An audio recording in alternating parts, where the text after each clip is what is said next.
really the single biggest sign, aside from Moscow and hostilities in Europe, and I mean, there's so much more that could be said about that, but probably the single thing that most clearly indicates that we're at the close of the present era is everything that's happening with the infrastructure of the Antichrist being laid with what's happening in response to coronavirus, isn't it? I mean, that's Yeah. Well, what would you say about that?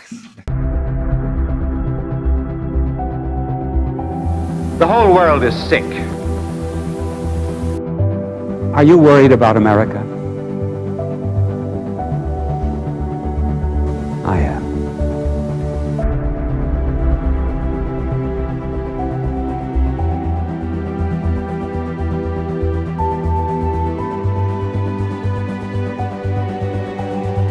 Believe the impossible and you can do the incredible.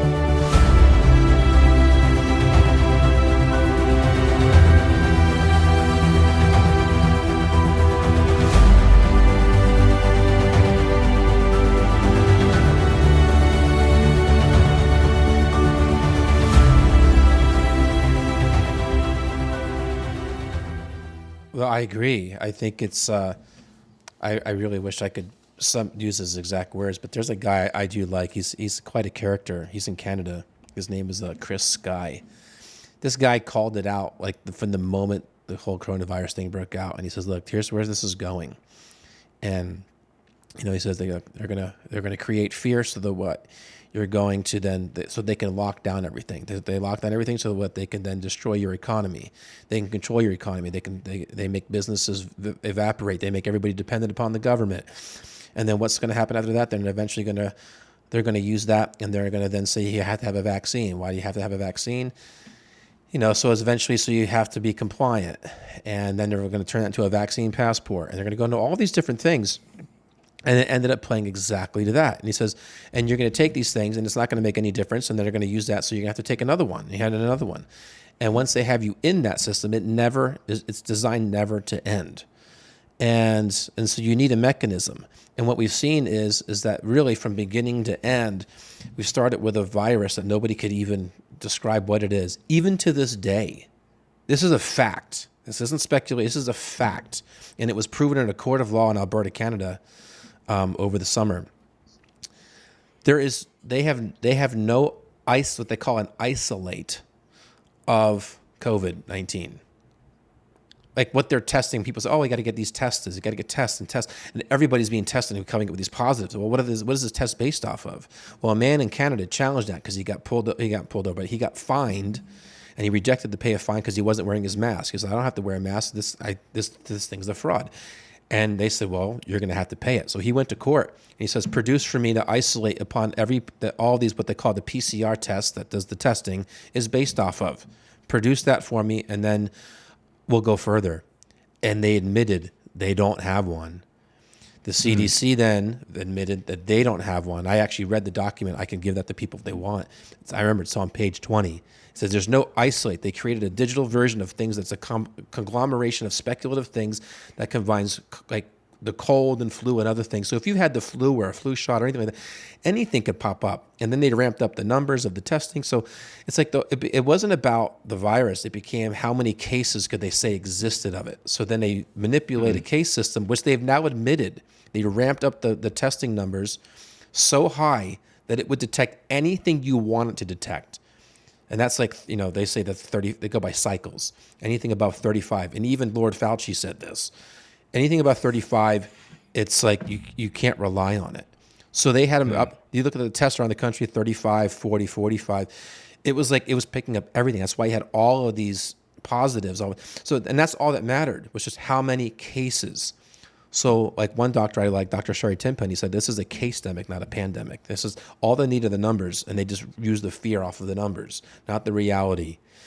And so this has all been part of it. Of an agenda. Whose agenda? It's very obvious. It's admitted. I don't need to speculate. It's in the very words of another nefarious creature, Klaus Schwab. He's the head of the World Economic Forum. He even wrote a book called COVID-19: The Great Reset. how they're going to use this. They don't care about the virus. They're going to use this virus scenario, which they, and very coincidentally, they war gamed it 3 months before it even hit the airwaves in China and everywhere else. I forget what it's called. You might know the name of it. But they actually played out what this would look like. I'm trying to remember. It'll come to me at some point. It was done in New York. It was organized by the World Economic Forum in New York. Exactly. And they played out exactly what it was going to be. And the point is like it's just to get people, ultimately the end is to get people to the inoculation, the jab, whatever you want to call it. If I use the V word, I already have, so probably maybe I get banned already. But what matters is that's what they want. They want something that's, and people have to ask, just like the German European Parliament minister of the European Parliament, I forget her last name. Her first name is Christine. What a hero this woman is. Whenever a government claims to have the people's interest at heart, you need to think again. In the entire history of mankind, there has never been a political elite sincerely concerned about the well-being of regular people. What makes any of us think that it is different now? If the age of enlightenment has brought forth anything, then certainly this. Never take anything any government tells you at face value. The only pandemic we have is among the unvaccinated. Always question everything any government does or does not do. Always look for ulterior motives and always ask, cui bono, who benefits. The voluntary phase is over. It's time for mandates. Whenever a political elite pushes an agenda this hard and resort to extortion and manipulation to get their way, you can almost always be sure your benefit is definitely not what they had at heart. It was a case of asking people to go home, and if they didn't, arresting them. As far as I'm concerned, I will not be vaccinated with anything that has not been properly vetted and tested and has shown no sound scientific evidence that the benefits outweigh the disease itself and possible long-term side effects, which, to this day, we don't know anything about. I will not be reduced to a mere guinea pig by getting vaccinated with an experimental drug. And I will most assuredly not get vaccinated because my government tells me to and promises in return I will be granted freedom. If you have travel plans, there is one more thing to add to your packing list: proof of vaccination. Let's be clear about one thing. No one grants me freedom, for I am a free person. No. Screw your freedom. It has nothing to do with freedom. It has nothing to do with liberty. So I dare the European Commission and the German government throw me in jail, lock me up and throw away the key for all I care. But you will never be able to coerce me into being vaccinated if I, the free citizen that I am, choose not to be vaccinated.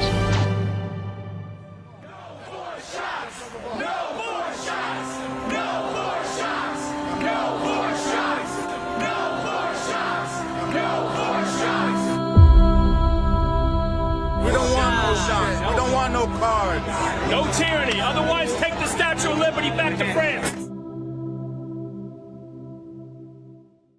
I take everything with a grain of salt, and I just like to look at the issue logically. As a Christian, now I don't believe in mind control. I don't believe it's possible to access humans' memories. I believe memory is a faculty of the soul. I think Klaus Schwab is listening to the father of lies, the devil, by thinking that's even possible. That'll never happen. But so there's no such thing as mind control. Your mind can never be read. That's your soul. Not even the devil has direct access to your thoughts. Technology certainly doesn't. You never have to worry about that. But Klaus Schwab thinks it's possible because he listens to the father of lies, who never tells the truth, who wants him to believe the transhuman's possible because that's the name of the game. That's the direction of his agenda. And he's, as Peter said, he's made that clear in his published documents. But as a Christian, I look at the book of Revelation and I see that it says, and this is dogmatic truth, that there will come a time when the Antichrist reigns and he institutes, and the book of Revelation refers to him as the beast, but he's referred to as the Antichrist in other books of the Bible. We know that this is the same individual being referred to. a time is going to come when he's going to institute some mark. And that mark is going to be required to buy or sell. And it's going to be part of this whole godless system. And that obviously is going to need to be prepared for. And if you don't see the preparations for that in what's happening before our eyes right now in these vaccine mandates, then just please write for me a nice little work of fiction where you speculate on what the preparations for that would look like. And I'm really curious to hear what that would look like other than a description of exactly what we're seeing before us right now with these vaccine mandates, which are calling for vaccine passports, which are just one tiny little step away from the mark of the beast. We're there. Coronavirus gave the godless, nefarious powers that be among our elite to institute this system that only needs a slight tweak to become the system of the beast himself. So be on the lookout. He's coming. His primary attack, of course, is going to be against the church. He's going to want to get rid of the holy sacrifice of the Eucharist. He's going to persecute the faithful. He's going to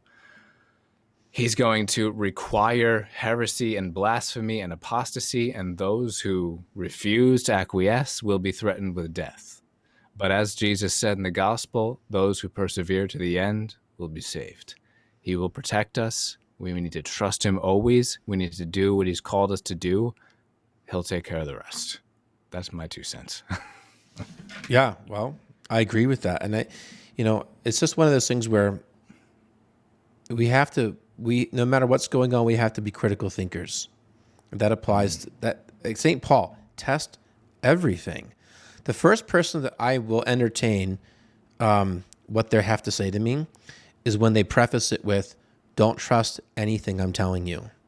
Don't trust anything. Don't believe it. Like, I want you to go and investigate what I'm telling you, but I'm going to give you enough that it should spark you to say, if this is true, and I give you some rational basis and some, when I'm giving you actual facts, I want you to go verify it. Because if it's true, what does that mean? These aren't like, whether, I don't know, they're not like sports-related speculations that are irrelevant in the bigger picture. These are life-changing things that affect each one of us, our health, our very lives, and through that, our very souls. I mean, the mark of the beast, however that's going to materialize in the end, there's definitely prototypes. It's in the making right now, because in many places you can't buy or sell things. Lithuania is a good example. You cannot go to all the main places unless you have verification that you've been inoculated. And the vaccine passport just became a microchip implanted into your hand in Sweden. Yep, in Sweden. Thousands of people have already received it. That's practically the mark. We're almost there with that. Yeah, I mean, it's just it's a combination of the danger of ignorance and people like becoming prideful and arrogant that they really think that they know and they have absolutely no idea. Whereas like then you read something like this and you're like, wow, if that's true, what else is true? What else haven't I been listening to? Have I not wanted to listen to?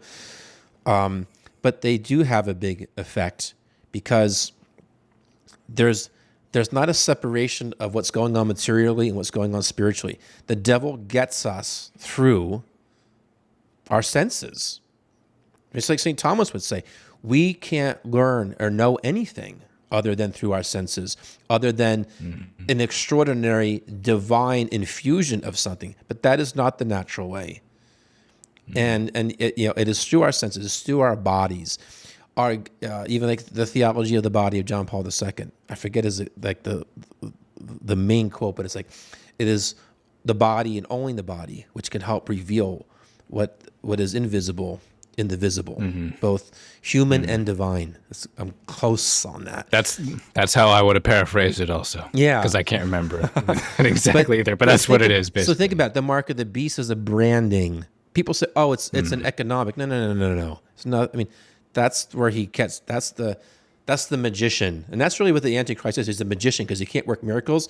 It's what's going on in the right hand when the left hand is doing this. That's what's going on today. What's going on in this hand while this is going on and distracting everybody else. And and it's ultimately a branding. I believe it's going to be a branding because it's all about who do you belong to. If it's thy will be done, that ties right in, I believe, to this whole thing of the mark itself, because it is whose will are you serving? And I'm sorry to say this, but St. Faustina and others have made it clear. People say, well, the intentionality and all those things, I mean, they do matter. But she says, like, many will be lost and led over a cliff. I don't know what that's going to mean for their ultimate salvation, but they're going to be led over a cliff. And she said they were all dancing and smiling as they went over, while those who were on the narrow path, it was a life of hardship and sacrifice. And it's like, and I think that's what we're getting a taste of today. Some people are getting that in a very real way, because I can't imagine. I haven't been in that situation yet where I can't do something fundamental that is a part of my lifestyle. That how quickly would I sell out to that? Well, it's not that big of a deal now, or really is it good?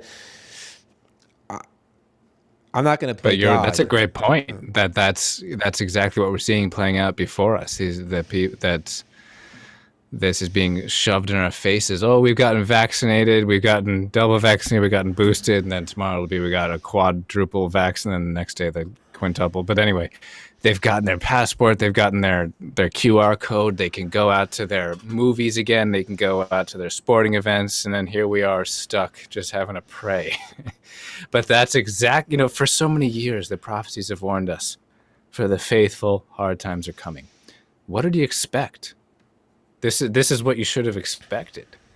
And I'm not condemning anyone who's gotten the vaccines. That's up to your conscience. But listen to your conscience. And don't think that on the day of judgment you can say, well, the CDF said something could be okay. Pope Francis, as a personal opinion, said something could be okay, so I just did it, even though my conscience said no. No, you have to follow your conscience. Always, period. The Catechism says that in everything a man says and does, he must always follow what he knows to be just and true. There's no excuses. You have to do what you know is right. And I'm not telling you, I'm not your conscience, but I am telling you, you have to form it and you have to listen to it. And it doesn't matter how hard it is to follow it, you have to do it. It's going to get harder in the times ahead. But you got to set your face like flint to always do what you believe is God's will for you. And ask the right critical questions. I mean, it's just basic things. Is what God has created and given us more perfect and more powerful than anything, any invention that humanity comes up with, saying, even if it was the be-all, end-all, which is actually what they're trying to present things as like, oh my gosh, we have this new technology. Like I said, the second temptation of Christ is give them wonders. I mean, even Trump himself says, like, it's a modern miracle what's been accomplished. Anyway, I'm not even going to go into that. But no, like, if you were to even to say how God made me and to understand, let's just say the immune system itself is the most powerful thing that we have against any virus for a healthy person. If you say that today, you get crucified for that. Mm-hmm. And you're expected to hop on social media right away. If you've been double vaxxed and boosted, you're expected to get right on your Twitter account as soon as you get Omicron and say, my symptoms are only mild because I'm double vaxxed and boosted. Well, guess what? I just got over Omicron. No vaccination here. It was nothing but a minor cold. Yeah, and I'm completely over it. And forget it was the fact, easy. Yeah, and forget the fact too that we know for a fact that it's admitted that every single inoculation is actually reducing immune system rather than improving it. I just tell people, start investigating this. It's a spike protein gene therapy. That's what it is. And this is not about making people feel good. This is about saving people's lives and their souls through that, because there's a mentality that's going with this. It's one thing to be duped. It's like, what is it? Fool me once, shame on you. Fool me twice, shame on me. Well, how about third, fourth, fifth, sixth, seventh in the name of all these other things that they're saying, you know what? Oh, you know what? It didn't work. And I can show you an actual clip of Lord Fauci saying, and go to my Telegram feed, on the Fulton Sheen Institute Telegram feed, go on it and start reading the stuff that we have on there. This will open your eyes. These are actual clips, not just somebody saying, oh, I heard. Here's him saying, there's many times where these things actually, not improve the person, but they actually make them worse. And there's only going to be just saw time that until the we other actually, day. until Yeah. we can figure out what's going to happen with this. And meanwhile, Right. nobody's saying, but wait, they said from day one this was safe. And this is, not might be, it is safe and effective. If that doesn't put an alarm in your mind, nothing will. And I'm sorry, you can't connect the dots going forward. You can only connect them going backward. But by the time the boiling frog connected those dots, he was dead. And we're trying right now, whether it makes, and believe me, like Daniel says, and what we've seen all throughout history and scripture, it's prophetic voices are rarely received until people begin to see the consequences.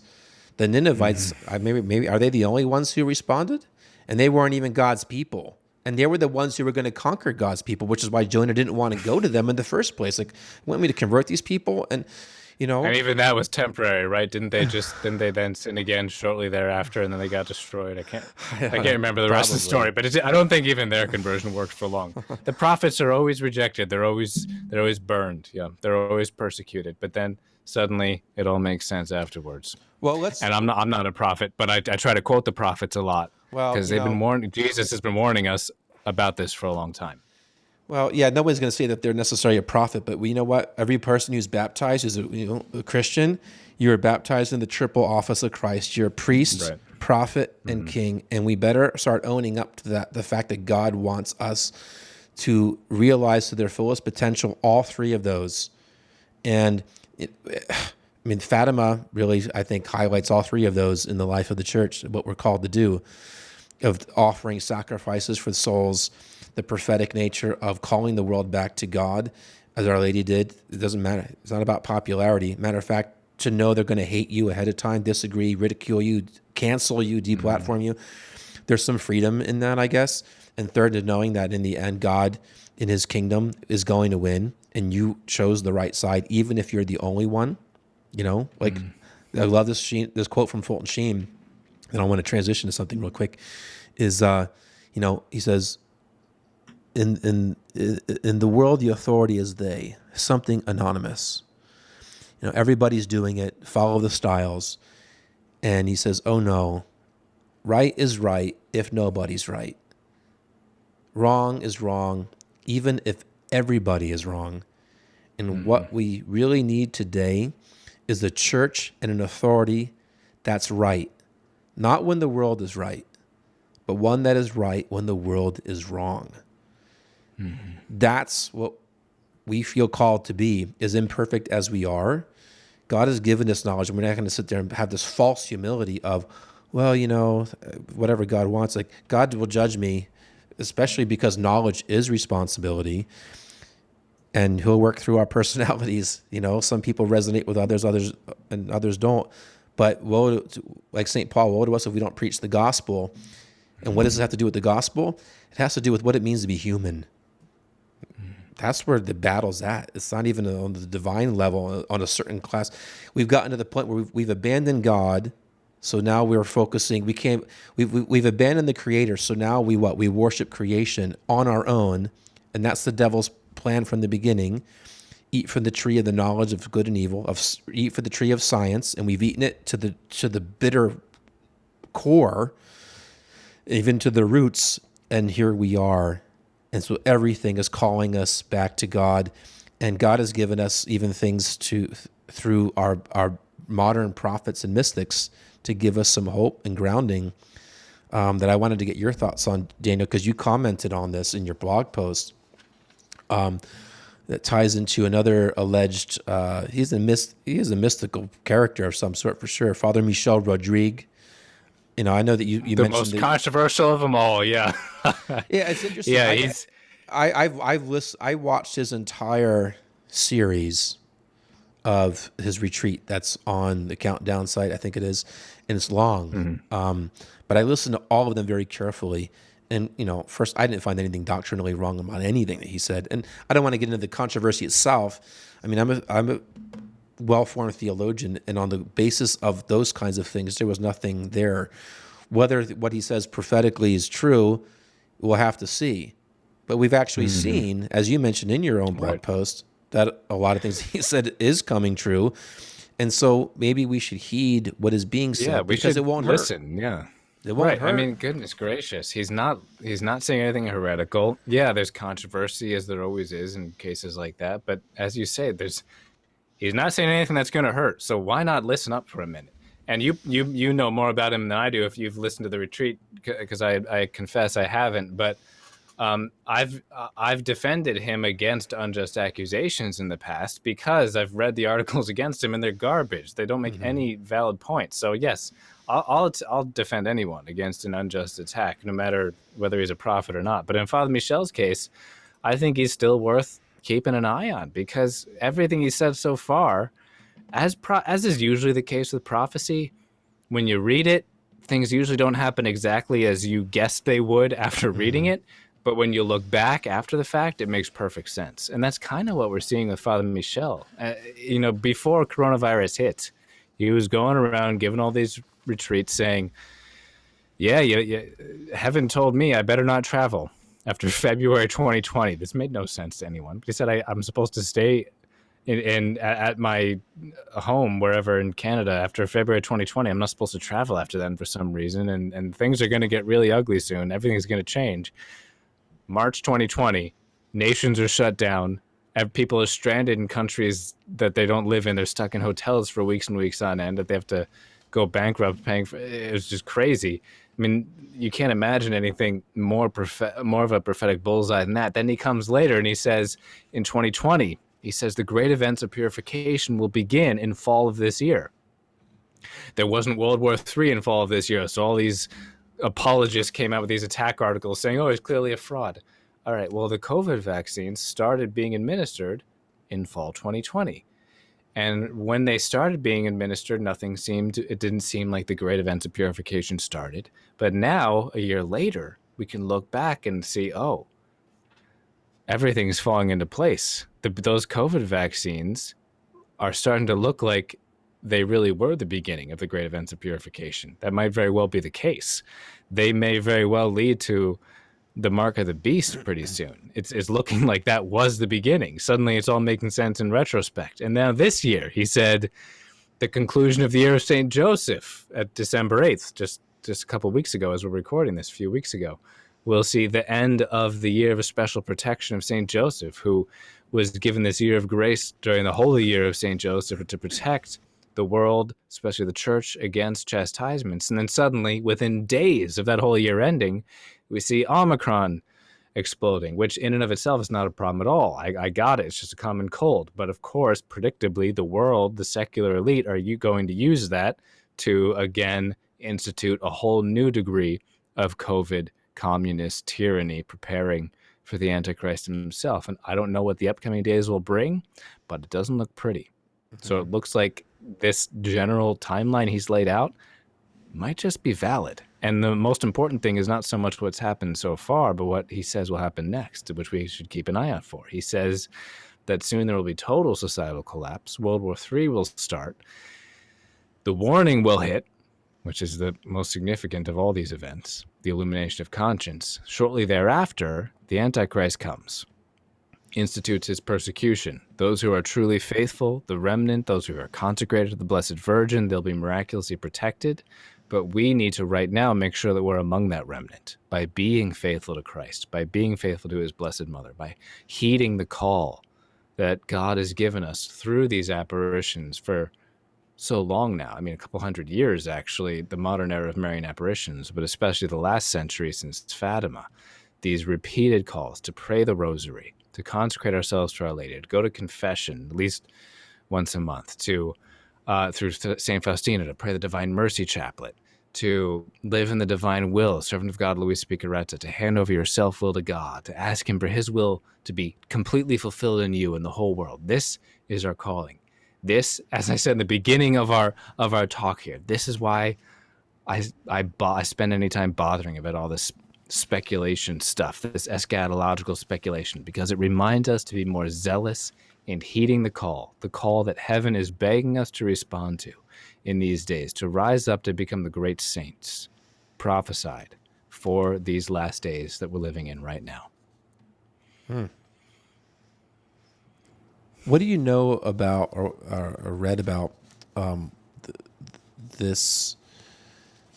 I don't know if it's a prophecy, but it's this notion of refuges for those who are going to be living in the midst of this, who are faithful. Where, there's this portrayal of like there will be no place to run, no place to hide because the grid's in place, and it already is now. I mean, anyway, they can shut things off if they wanted to, just with what we have now.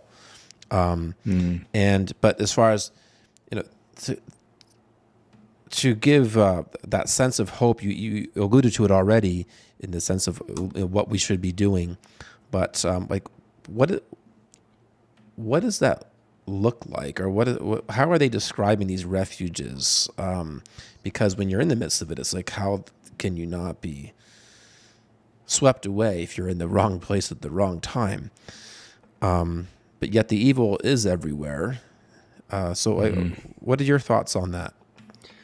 Yeah, the refuges, they're so controversial, but I think it's almost common sense that we know from the faith that the Antichrist is going to reign for 3.5 years.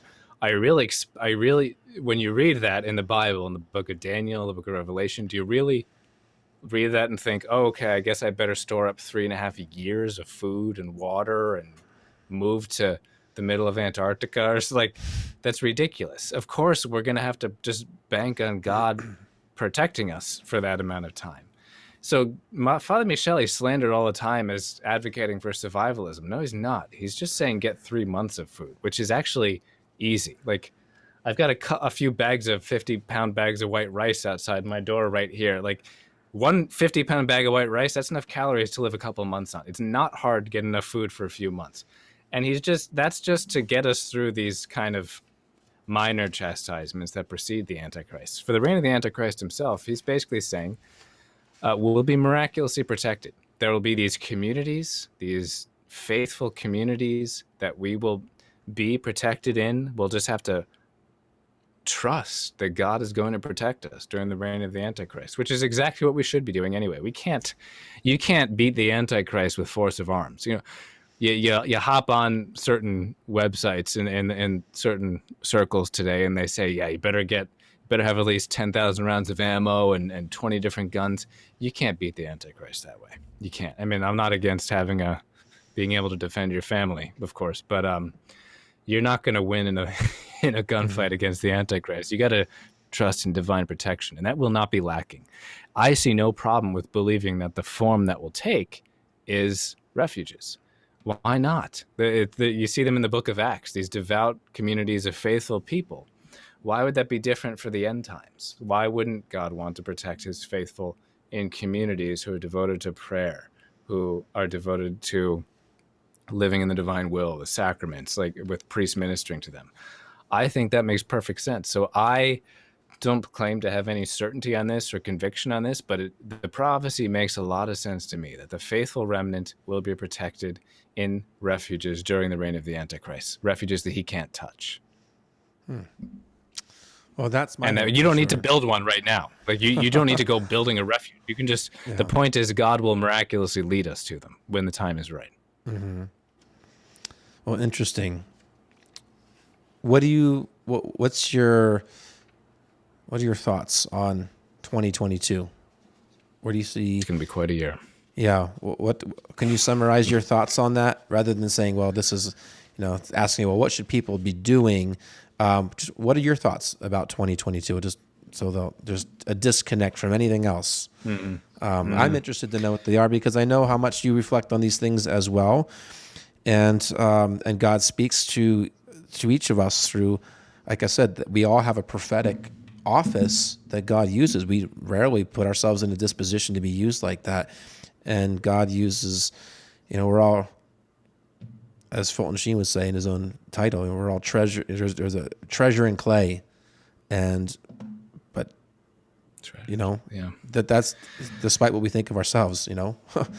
What's on your radar? What would you want to share with people as far as like, what should we be looking to, or you should look for your seatbelt right now. You should buckle your seatbelt. That's what you should look for, because it's gonna hit the fan, as the saying goes. And look, I don't know timetable. This is pure speculation. Do not suppose that me saying anything means anything regarding what's coming. But I think there's a very good chance that the events will start this year, this upcoming year of 2022, maybe 2023. Considering there's another big sign. We'll have to save it for a future episode where. The Garabandal prophecy said the warning will come in a synod of the church, and those didn't even exist. The Conchita had no idea what those were, but she was just told this, and now we have the synod on synodality, which goes until 2023. It's crazy, but that's yet another sign that the warning is coming.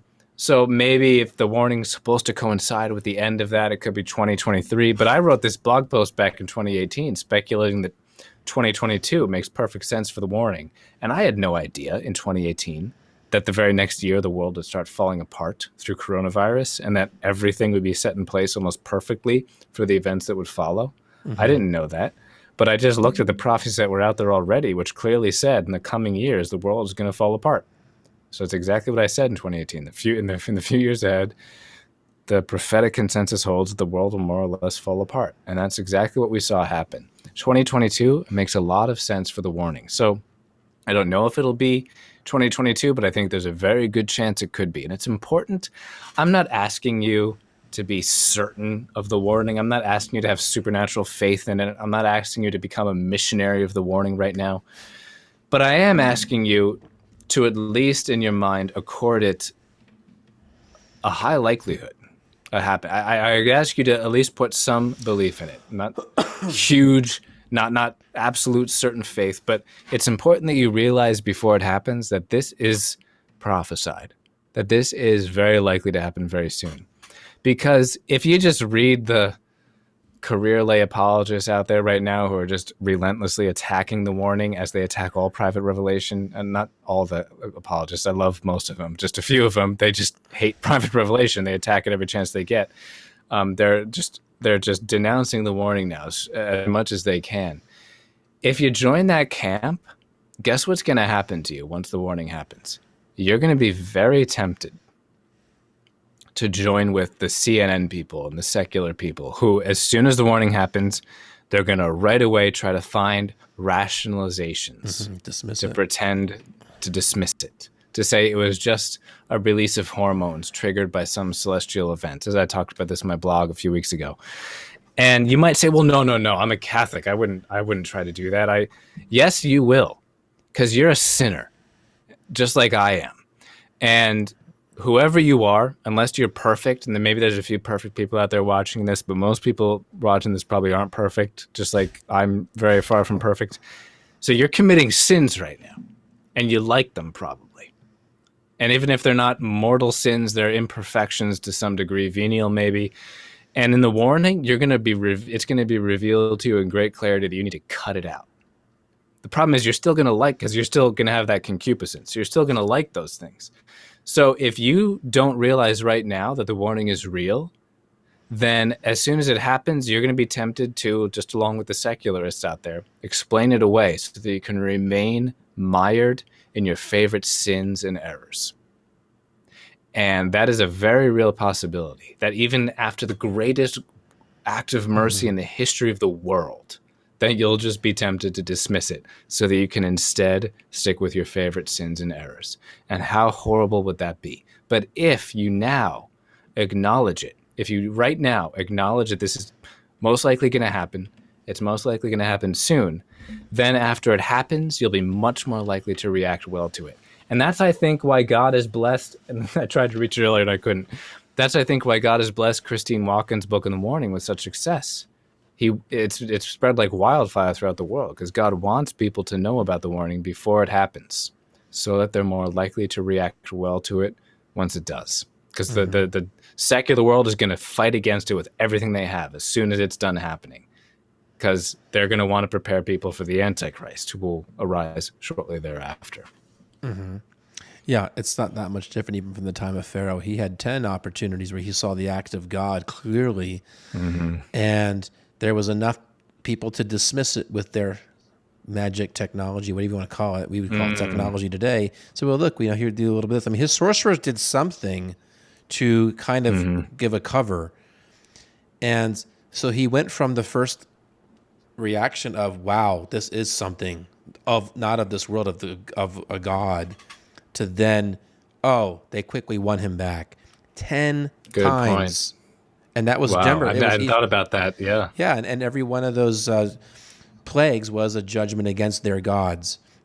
In this world of technology, we don't have time to get into this, but I do find it really interesting that right now, did you see this? NASA has hired like 22 theologians, whatever that means. Oh, yeah. To ask them. Oh, yeah.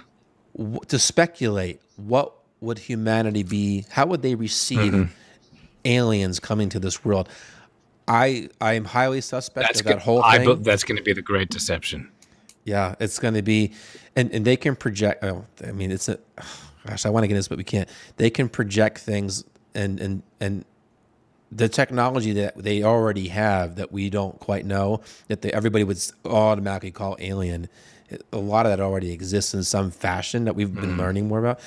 It's like, I just find it really interesting and suspect. Oh, yeah. Just look what they can do with drone displays right now. With coordinated software drones, they can make incredible signs in the sky. Yeah. It's just drones with lights on them, but they can fool you.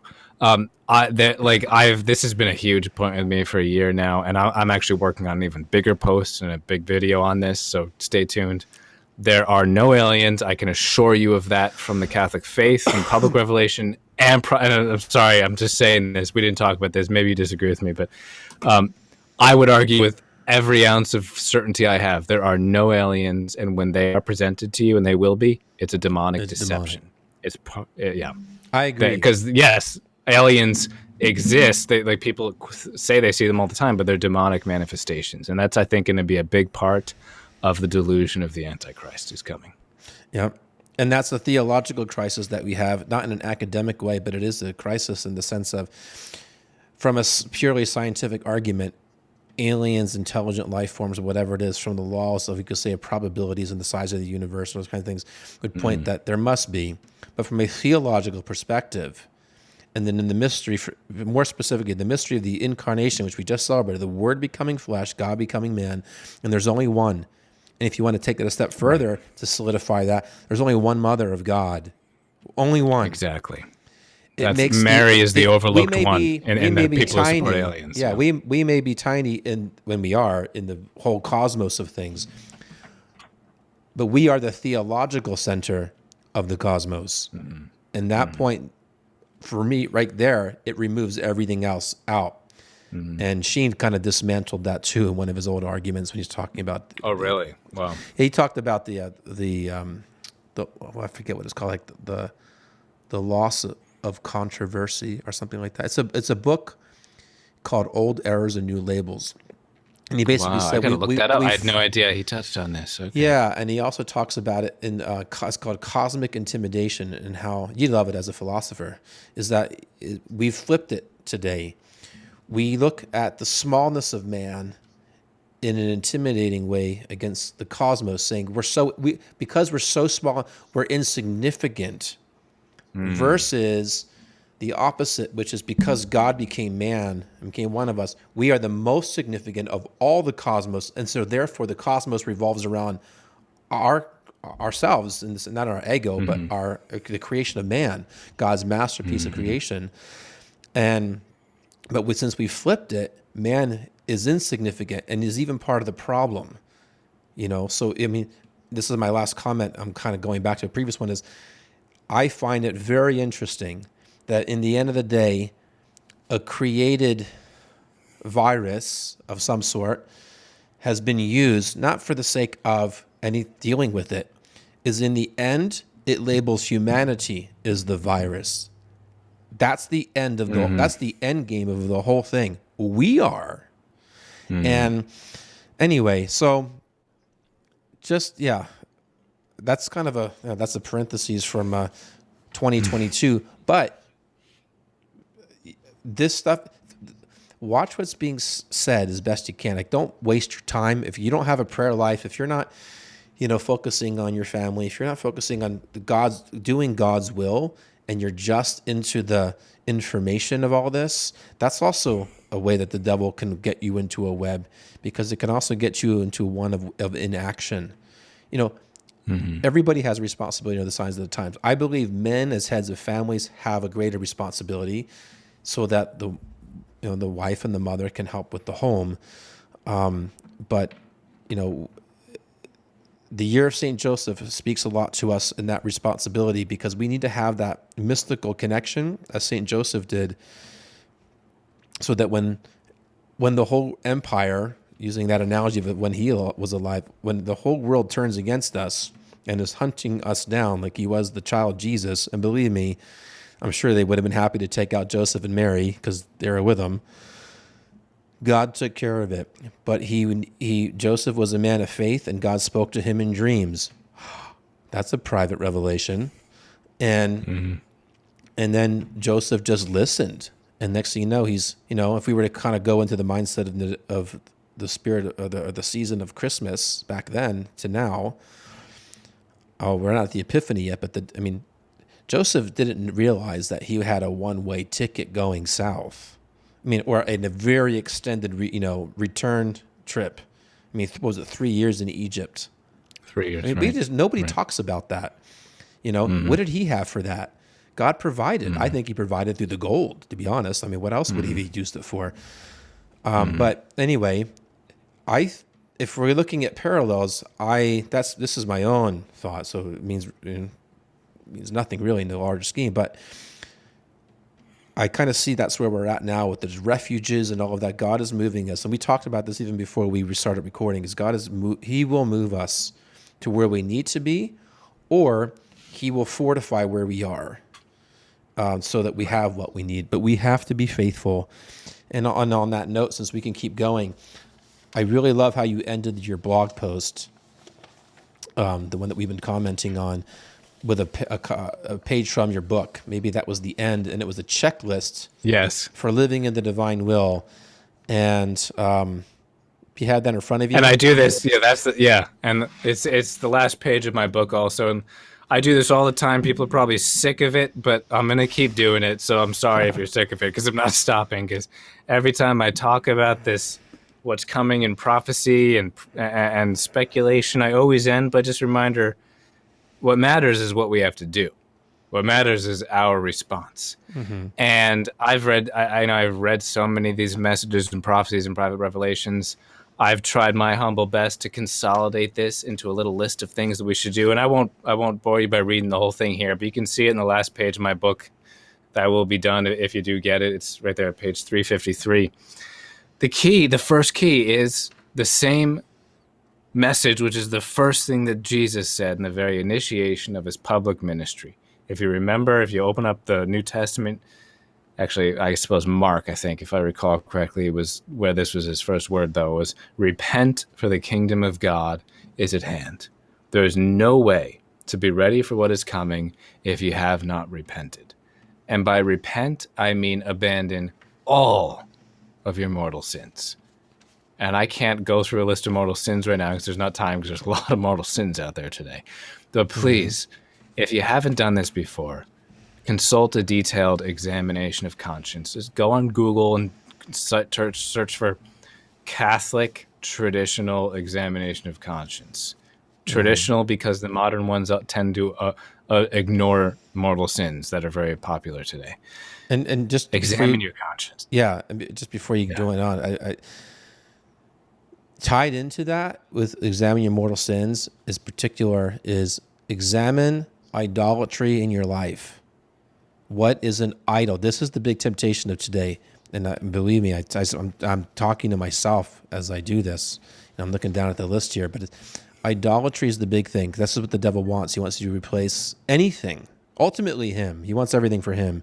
But he wants us to replace God with anything.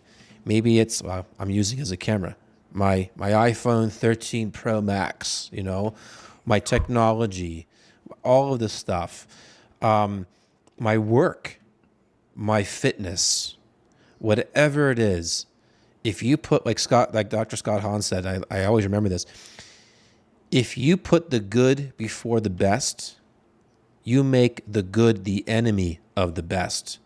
And that first commandment is where we are being tested. And now I'm seeing even more without even having read it, why the revelations on the divine will are so important. It's that first commandment. Love the Lord, your God, with all your heart, with all your mind, with all your soul, with all your strength. I mean, that's the summary of nothing that. can replace that. So, sorry, I didn't mean to interrupt that. No, that's the key. I mean, the devil, it's been said that the devil tempts holy people with holy things. And all these objectively good things in your life, they're good. Keep doing them. But if you've placed them above the will of God, then they've just become idols, which is really ironic, but it's possible. You could have some really good deed that you're doing, that you're really attached to doing, like maybe volunteering at a soup kitchen even, something really good. But you're actually doing it because you just want to be praised for it, and you think that that's your way of making everybody think you're holy and good. And that's just one random example. But anything good cannot ever be placed above God's will, which is always the supreme principle in our lives. So we hold him, his will for us as the supreme principle. Of course, universally, that God does not will anyone to sin. That's the book of Sirach, I think. To no one does he give license to sin. So the very first step is always to abandon those things that are defined as mortal sins. And let me just say it right now, because most people are probably committing some, and I don't mean most people watching this, they're probably mostly good people, but good Catholics, but most people in the world today are committing some objective mortal sexual sin. You got to stop right now. There is one and only one licit use of the sexual faculty, and that's between a man and a woman who are validly married. That's it. That's the only use. So just cut it out right now, and go to confession. So the next thing, be a good Catholic. That Jesus founded only one church on St. Peter. He told St. Peter in Matthew 16:18, "The gates of hell shall not prevail against you." All of the Catholic magisterium, and I don't mean every opinion of every pope, of course not. Open up the catechism, obey every word in it, period. And then I've got a bunch of other recommendations there, but it all builds on that. And those first two things, they can be summed up in the words, remain in a state of grace. Do not ever depart from a state of grace. You got to be ready at any moment for the coming of the Lord in grace in the warning, because that could be very soon. Above all, of course, you need to be ready at any moment for your own death, which will be really your particular judgment. But please go beyond that. Try your absolute best. Devote yourself to becoming a saint. That's all that matters. My favorite quote, it's at the bottom of every email I send. It's been my email signature for so many years now to every single person I email. There is only one tragedy, ultimately, not to have been a saint. It's the only thing you'll ever ultimately regret for all eternity, is not having been a saint. Devote yourself to becoming a saint. Everything else is taken care of in that one decision. Everything. You'll never regret anything for all eternity if you've devoted yourself to striving to become a saint. But you want to become the greatest saint possible, right? Sanctity is by nature superlative. You want to aim for the very highest levels of sanctity. And what is that? It is living in the very will of God, which he has revealed for our times, which is not different. It's not contradictory to any sanctity we've always discussed as Catholics, but it's the crown of all of it. So you keep doing everything that you're doing, striving after sanctity as a Catholic, praying the rosary every day, evangelizing, doing works of mercy, living a life centered on the sacraments above all. But you also every day ask God for the gift of his will as your own will. You give Jesus your will. You ask him for his will in return. I talked about the essence of this message in our last, I think if I recall correctly, I talked about this in our last interview, so I won't go through all of it again, but you can check out our last one for a brief recap of that. But that's what I beg you, to ask God every day for his will to reign in your life instead of your own. And this is kind of interesting here. I recently came into possession of this little book right here. And this is my grandfather, Daniel O'Connor's Bible that he carried with him during World War II. He fought in World War II. He stormed Normandy not long after D-Day itself. And he almost got the Purple Heart, actually. But so I'm named after him. And I decided I didn't tell you this, Peter, but I decided before our interview today to just open up to today's reading. This is not laid out as a gospel. It's laid out as daily readings for the soldiers. The front page of this, it's great. It's a note from the president, FDR, during 1941, imploring all soldiers to read the Bible. Think of how far we've fallen today. This is World War II. The president of the United States is giving all the soldiers there in the army a Bible to read. And you can see Daniel O'Connor there. That's not me, it's my grandfather. But anyway, I opened up to today's reading, December 30th, which is when we're recording this. And I opened up, it's Jesus saying, "As I hear, I judge, and my judgment is just because I seek not my own will, but the will of him who sent me." And that's Jesus' words in the gospel. If Jesus didn't seek his own will, but rather the will of the Father, how could we ever justify doing our own will? Jesus is God made man. He's God, but he's also man. So he had a human will like us, but he never did his human will. He always did the divine will of the Father. His life is the model for our own. We must always seek the will of the Father in everything. And if we do that, everything else is taken care of. In those simple words, thy will be done on earth as it is in heaven. And that's what I would end with. Wow. Well, I'm not going to let you end. Actually, I will. I'm just looking at that last comment that I really thought was really important. I have little stars on my version here, so you can see people. My marked up copy of his last page. So I do have more on there. Yes. Yeah, I know. The yellow is just areas of theological question, but I'm going to look into them. I'm just kidding. But the last one, I have a few that are starred here. Pray the Divine Mercy Chaplet every day in the Rosary. But then ensure that your home is a holy place. What I'd like these. If you wouldn't mind, if you can comment, how can we make our home a holy place in a time that's busy, challenging? Many households are behind the scenes, really struggling, especially because the final battle is over marriage and the family.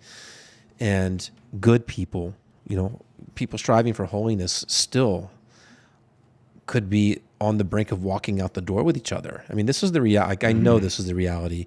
And, and my family's had struggles. My marriages have, I'm not, slip of the tongue there. Sorry, honey. No. My marriage, my wife and I, we haven't hidden, we've had our struggles. We continue to have struggles. And the hardest thing is to be patient, knowing that we're constantly being attacked, not using that as the caveat of, well, look, the devil made me do it. Look, we're under attack. I mean, what do you expect? But also, in a real sense, though, we are under attack, and it does require heroic patience, heroic humility, to at least say, at the very least, say, can we start again? Because maybe you won't come to a resolution on something that's causing division, but you can say, can we start again? But how can we ensure that our home is a holy place internally and externally with sacramentals? Yeah, I would don't only, we all constantly hear the same, and I'll call them platitudes, and I don't even mean that disrespectfully. The eagerness to be the willingness to say you're sorry, to ask for forgiveness, to say thank you, those basic things that we can. Yes, don't forget any of that. That's key. But also don't neglect the externals. Those are important. And the externals probably mean throwing out half the stuff in your house. Maybe I shouldn't say half, but we live in an age utterly inundated with new age garbage, occult garbage, pornography. And I don't necessarily mean hardcore pornography. I mean, most media out there today is softcore pornography. You got to get all that out of your house right now.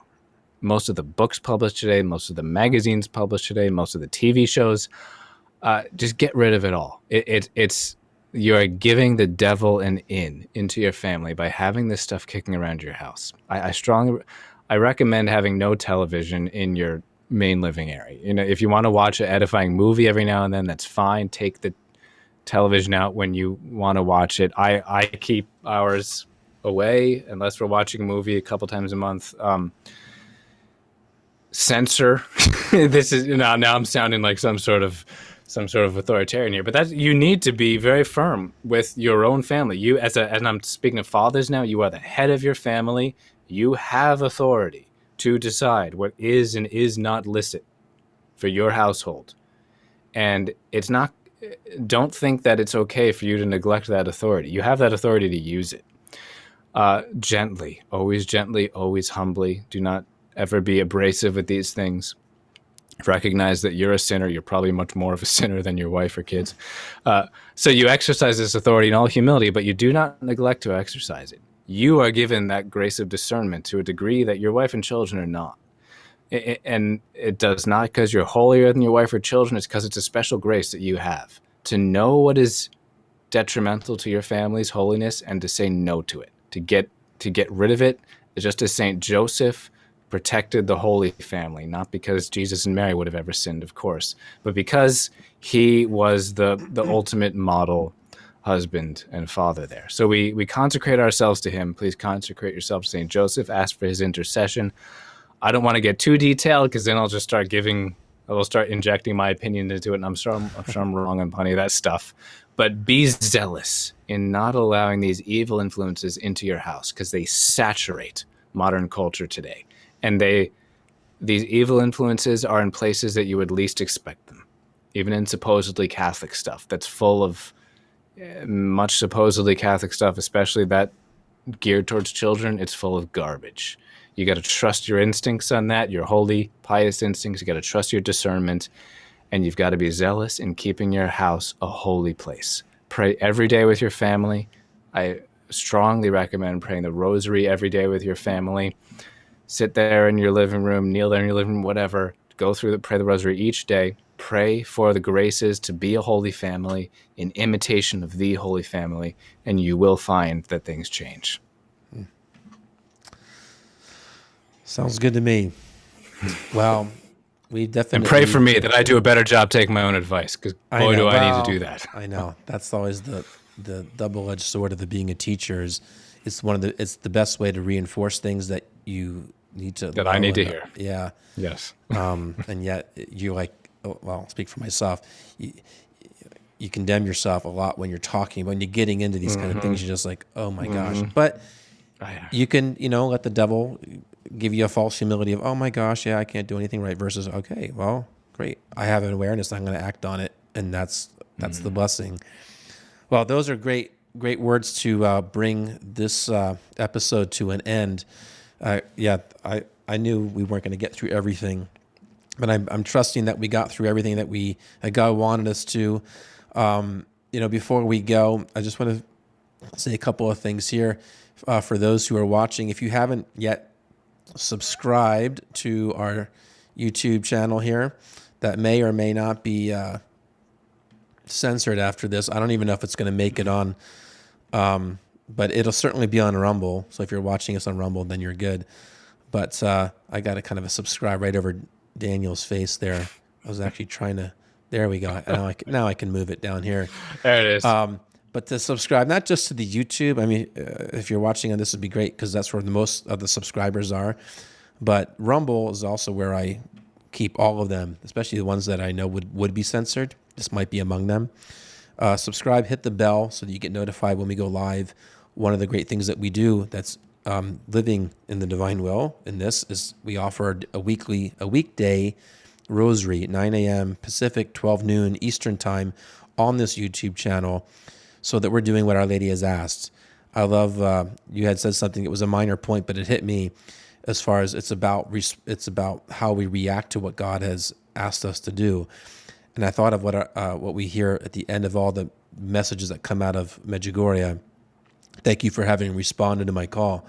I never really stopped to think back versus, Our Lady never said, thank you for thinking about my call or considering it. Thank you for having responded. It's about our response to even what we've talked about. If any of this really hit you, then that's the Holy Spirit saying, you need to look at this, whatever it may be. Prayerfully do it, especially if it's something that's getting your life back in order. Other things may simply just be, maybe unlocking something in your mind of wow, I need to be more critical of this because so much is weighing on it. So anyway, if there's ways that you can continue this by subscribing. I also want to, Daniel, tell us how we can follow what you're doing. We have your book right here.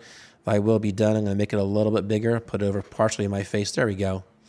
And yeah, you can see it over there. But how can they get a copy of it, and just kind of tell us how they can follow you? Thank you. Yeah, you can hop on Amazon, search for Thy Will Be Done, Daniel O'Connor. There's a few other books with the same title, but if you search for my name, this one should pop up. Or you can go to my blog at dsdoconnor.com.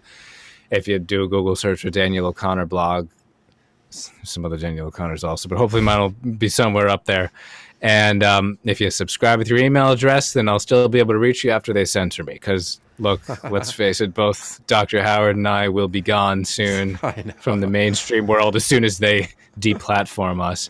But if you subscribe with your email address to our sites, then we should hopefully still be able to reach you after they delete our websites and our social media accounts and everything. I know. Well, one of my hopes for 2022 is to begin finding an alternative for people. I do recommend this will be the last to go, I think, in the order of things, is our Telegram account with just put Fulton Institute in Telegram. It's a great app. It's just a feed and it's a group, so we have as many people that are there, and you can contribute what you want. You can be fed. It's a great one stop for a lot of things. If you really want to get a good idea of what's going on, like based on what we've talked about, you'll find it there. I got some amazing contributors from our Rosary Prayer Group. There you go. And so check that out. But I want to get a copy of Daniel's book. And I know you said it's on Amazon. Is that the best place to get that? Like, is there a way that we can help benefit you more? I know, as being an author of certain things, like Amazon's great for getting certain things out, but it's like, I don't like to support them. I hate Amazon too. Yeah, I don't have it yet available on my own website. I've intended to, and I hope to eventually sell it directly on my website. I haven't gotten to that yet, but okay. I'll let you know once I do get to that point at dsdoconnor.com. You can get it on Barnes & Noble and other places also for now. But yeah, I'll keep you posted if you subscribe to my blog. I'll have an audiobook coming out soon also if you prefer to listen. And if you want to hand out copies to other people, I especially am dying to get this in the hands of as many priests as possible. You can hop onto my website, and I have a bulk order form, and I'll send out copies to you at absolutely no profit to myself. As always, I just want to get the message of the divine will out there. I don't care about making money off this. I'm trying to make a few bucks off of selling it on Amazon so that I can fund sending out free copies to priests, which I've already sent out hundreds and hundreds of free copies to priests, and I hope to send out many more. So this message needs to get out there, and I am fully convinced that once more people realize the full power of the Our Father and pray it in accordance with that faith, the face of the earth will be changed more quickly than we could have imagined. This is Amen. My effort to help make that happen. Amen. Is there a way to support you personally on your website? I do have a donate button somewhere on there. Okay. Well, that's all I need to know. Yeah. Go to it, yeah. Support Daniel. He's a professor. He's doing his work, but you know what? There's no security. There's no safety in the things of the world. Things can change in a moment, and this is a great way to support those who really are watchmen out there, who are reliable prophetic voices.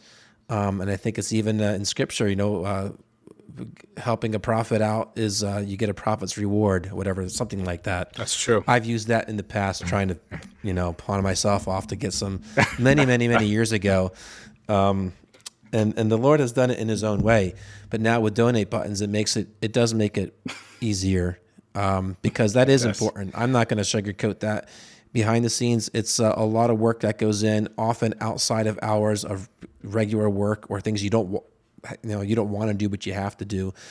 And sometimes God opens up an opportunity by people's generosity to allow either to do more, make things more available, or that gives more time because you don't depend on other things as much to be able to put toward it. So anyway, go check out his website, sign up with his email. I'm on it. That's how I get all these updates as well. And be sure to watch our last episode we did in the summertime, going to put all these together. I think looking at this time right here, we're going to have a two-parter, which I'm actually excited about. I had maybe this little sinister agenda when I saw the time going over. I'm like, if I can keep going over and getting more out of Daniel, I can make a two-parter out of this. So I'll confess that. Yeah, I'll confess that. But I think it's actually meant good. to be. So I think that covers everything. Well, more or less everything. Keep Daniel and his family in your prayers. And once again, when it comes to supporting the work of the Fulton Sheen Institute, you can do so right now just by going to our homepage, fultonsheen.institute. And there's also a section on top, just hit support our mission, I think it says. And it's a tax-deductible donation if you're in the United States. You could also support us by checking out the final hour, the course that I put together. It's like 30 hours. What we've talked about, and you want to know the history of all of this from a historical, theological, and philosophical foundations of every single thing that we're dealing with, and you really want to put it together. Why spend hundreds of thousands of dollars going to college to take courses that don't always really pay attention when you could just do a tiny donation and get all of this? Like, I would have done that. I would have done a lot of things differently. But this is really to help you to put the pieces together, connecting the dots. And not only that, you're going to want to share it with others, at least the knowledge that you have, and say, my goodness, like, this is eye-opening. And not only that, what you can be doing about it, what Our Lady has said, that's in the last module. You won't want to miss it. I think it's pretty well done, if I should say so myself. A lot went into it. It's true. And let me say from my perspective as well, Dr. Howard is one of the few scholars out there today who is truly open to the Holy Spirit, looking at the signs of the time, discerning what the Spirit is saying to the church. So please do support his work. Keep an eye moving forward and what he has to say, because I know that you, Peter, will be among those Christ uses to issue his call to the church. So keep up the good work. Oh, wonderful. Well, here's to everybody a very blessed and prosperous 2022. Even in the midst of darkness, remember you're called to be the light of the world and the salt of the earth. And everything that God has given us is to make us the greatest possible saints. Like Daniel said in his blog post, which I want you to read, that we've been talking about, is that this is the time that the saints envied. They were already, they were saints in their own time, but this is like the time of times, or the best of times and the worst of times, whatever we want to call it. Mm-hmm. This is the greatest time to be alive, because ultimately we don't live for this world. And if we are faithful, we'll get it back, and we'll get a better version of it, as the saints have helped us to understand. Like, the universe will be our playground.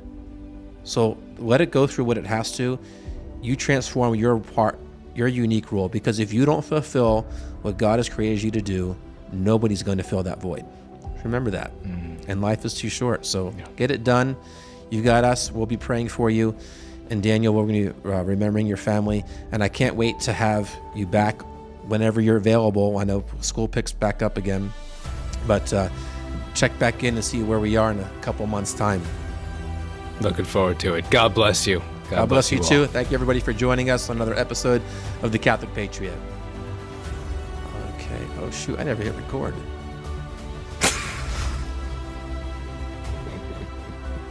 I didn't think you'd do that to me. Woo, no. Double header. That would have been the worst. Right is right if nobody is right.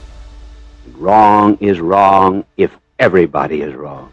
And believe me, in this error-infested world, what we really need is a church and an authority that is right not when the world is right, but one that is right when the world is wrong.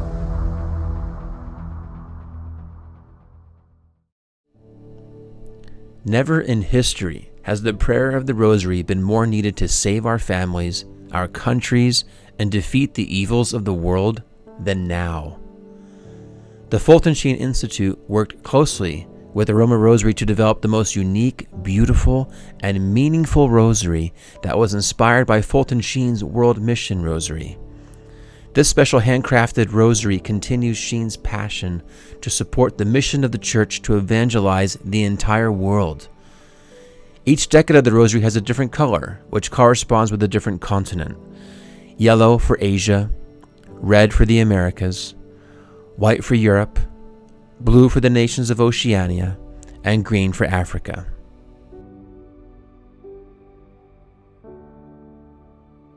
Each Fulton Sheen Aroma Rosary comes with a set of 4 pure essential oil blends that have been chosen for their therapeutic and theological significance. These blends correspond to the 4 mysteries of the Rosary. Simply choose the oil for the mystery of the day, drop a small drop in the palm of your hand, and massage the oil over the surface, being sure to catch the lava beads. You're good to go, and your prayer will linger longer with these beautiful aromatic notes. Every Fulton Sheen Aroma Rosary you purchase supports our mission to fight the battle for the hearts and souls of the Christian family and lead our world back to God. So visit the Fulton Sheen Institute's store and pick up your beautiful Fulton Sheen Aroma Rosary today. Get one for you, your family members, and your close friends, and don't forget your pastor. Thank you so much for your prayers and your support.